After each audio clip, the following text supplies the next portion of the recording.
নমস্কার বন্ধুরা, সবাই কেমন আছেন? সুচিস্মিতাস ব্লগে আপনাদের স্বাগত জানাই। তো পেহেলগামে আমরা পৌঁছে গিয়েছি।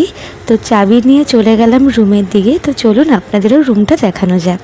তো এখানে ছিল অস্বাভাবিক ঠান্ডা, মানে ঠান্ডায় নিঃশ্বাস অবধি নিতে কষ্ট হচ্ছিল।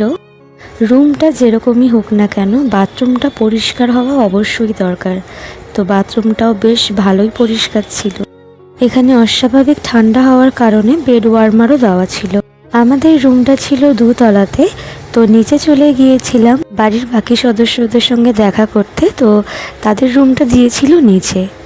তো গিয়ে যা দেখে মনে হচ্ছে মানে সবাই ঠান্ডায় জড়সড় হয়ে গিয়েছে। তো চলে এসেছি ওপরে ফ্রেশ হতে।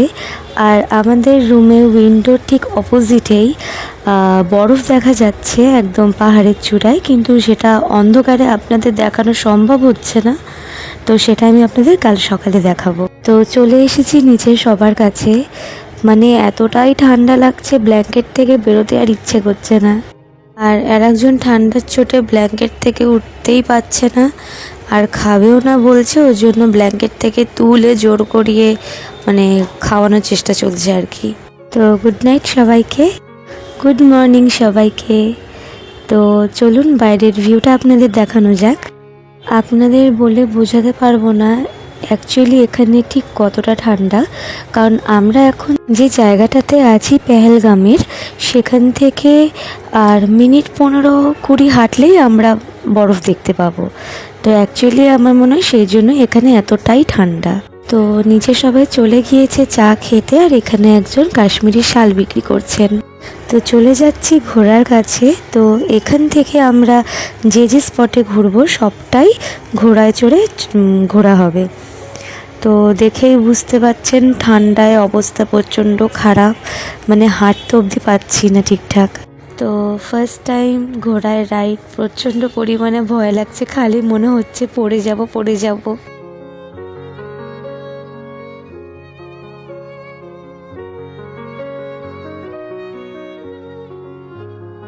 আসলে এমনি হয়তো কেউ বলে না যে কাশ্মীরকে স্বর্গ কেন বলা হয়। Just look at the view.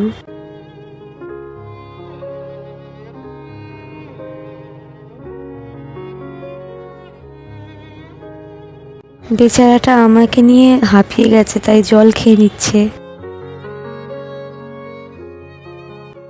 জানি না ঘোড়ায় বসে আপনাদেরকে চারিপাশের ভিউটা কতটাই বা দেখাতে পারবো, তবে যেইটুকুনি পেরেছি চেষ্টা করেছি আপনাদের সামনে তুলে ধরার। কারণ ঘোড়ার ওপর চড়ে ভিডিও করাটা একদমই সম্ভব হয়ে উঠছিল না।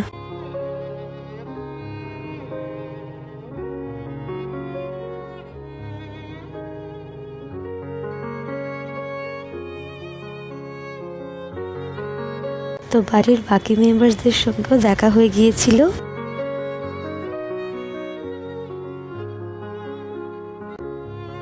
বরফের দেখা পেয়ে গেছি, কি মজা। খুব কষ্টের সাথে এবং ভয়ের সঙ্গে নিজের একটা ভিডিও করতে পেরেছি আর কি।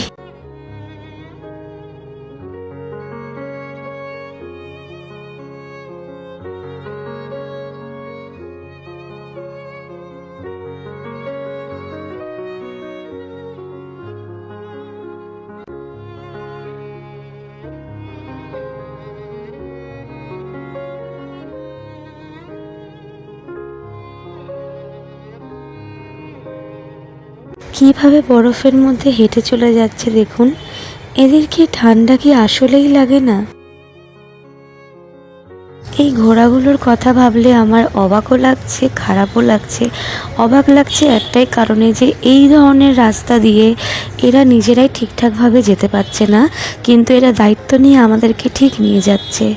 আর খারাপ লাগছে একটাই কথা ভেবে, যে নিজেরাই ঠিকঠাক হাঁটতে পারছে না, তার মধ্যে ওরা কত কষ্ট করে আমাদের ভার নিজেদের ওপরে বহন করে নিয়ে চলছে। এখানে আমরা প্রথম স্পটে নেমে যাব। তো এই স্পটটার নাম হলো চন্দনওয়াড়ি।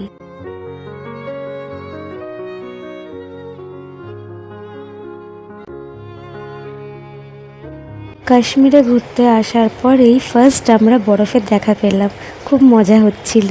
সত্যি কথা বলতে বরফের ওপর গিয়ে আমরা দাঁড়িয়ে আছি, খেলছি, কিন্তু সেরমভাবে ঠান্ডা ছিল না। আর এখানে আমার জেঠিমা আমাকে বরফের মধ্যে ফেলে দিচ্ছে। আমি একটু রোপও চড়ে নিলাম আবার।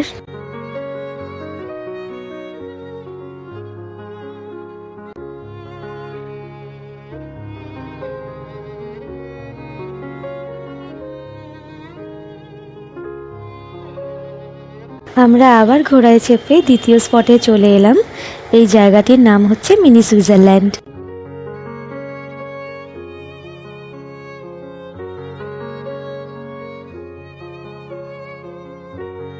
আসলেই এটা মিনি সুইজারল্যান্ডই বলা যায়, অসম্ভব সুন্দর।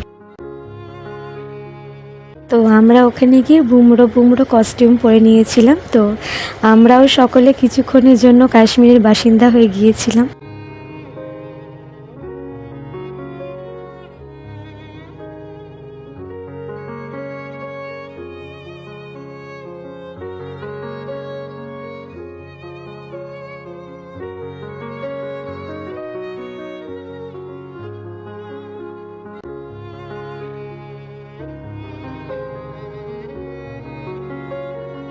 তো আমরা ঘোড়ায় চেপে হোটেলে ফিরে আসি। তো হোটেলে আমরা লাঞ্চ করেই সঙ্গে সঙ্গে বেরিয়ে গিয়েছিলাম শ্রীনগরের দিকে।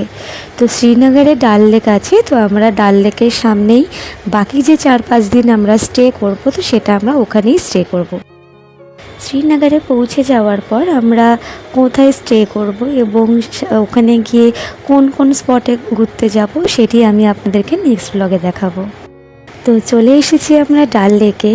আর ডাল লেকে ঢুকতে না ঢুকতে দেখুন শিকারার দেখা পেয়ে গেছি। মনটা ভীষণই ভালো লাগছে। আর শিকারাগুলো কি দেখুন সুন্দর, ভিতরে লাইটিং জ্বলছে। তো আজকের এই ব্লগটি এইটুকুনি রইল। আপনারা ভালো থাকবেন, সুস্থ থাকবেন, সাবধানে থাকবেন। আবার নেক্সট ব্লগে দেখা হচ্ছে।